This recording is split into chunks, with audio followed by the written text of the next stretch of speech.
guys, how you doing? April 22nd, this is Earth Day today, so I decided to do something, well, something I wanted to do, but it kind of goes with Earth Day, yeah. On the top of on the roof of the cabin for a while now, I had two very, very small solar panels, which were like 2.5 watts each. So barely putting in a trickle charge, and I actually think that there was no charge control, a solar charge controller for those types, because it don't really need, they're too small. But the problem with that is I don't think there's a diode in it, which means that they can actually drain the batteries if they're not exposed to light, to the sun. So they kind of go both ways. Once they're not charging the battery, you kind of have to unhook them, otherwise they just drain the batteries. And I think that's one of the things that was happening with my batteries, which are not very great. I need to change them anyway, so they don't keep their charge very well. And so you have that kind of system. It's crap. So there was a really cool deal at the store in town, and I found myself a much more appropriate solar panel. I mean, it's nothing big, but then again, my boat is fairly small, and it's not very energy demanding. Actually, the most energy demanding thing is my GPS little chart plotter VHF radio unit. That's what draws the most current.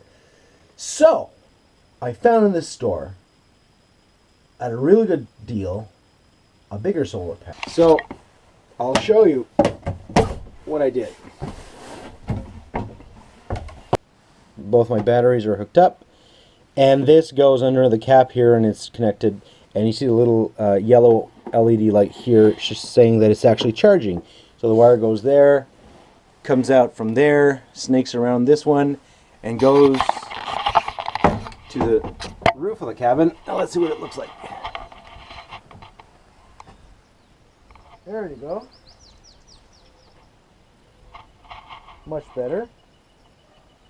So that's 40 watts, which will give me a little over 2 amps with the highest output, which is much better than the very puny solar panels that I had, which I'm going to keep, of course. Like these little things, they're only 2.5 watts each. Clearly not sufficient for my uses here on the boat. But I'm going to keep those because I have a small 12-volt battery.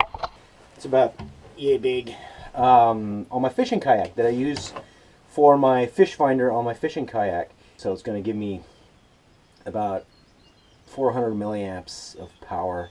Very, very small trickle charge, but for that type of battery, which is what, 9 amp hour? I mean, these are 24 batteries, not 27s or 31s. They're 24s or smaller ones, which is fine for my use here. And I only had one crappy one. Now I have 2 crappy ones. They were decent batteries to start, just that they don't keep their charge anymore. So I'm just waiting for the river to come down because the water is extremely high. In May of 2017, about a month after filming this video, the snow melt and the excessive rain made the water level of the Ottawa River and other water bodies reach levels that hadn't been recorded in over 100 years. I mean, several houses in low-lying areas and on the shores of several rivers were flooded, some of which were badly damaged. Some even had to be destroyed, displacing the families. Now, the flooding was not only along the Ottawa River, but in various areas in Quebec and in Ontario.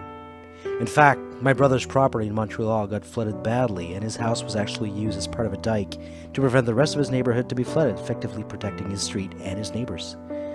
Now, fortunately for him and his family, the house itself was not damaged, and oddly and luckily, no water infiltrated the house itself. Now, that's really good foundation. He was able to go back to his home safely with his family. Eventually, the water level of the river came down and revealed quite a lot of damage in some areas and a lot of crap everywhere. In our case, although we were fairly close to the river, we were high enough that we were never really at risk. So eventually, the nice weather came back, the rain stopped, and rivers gradually drained. The water level came down, and I was getting ready to launch Soma.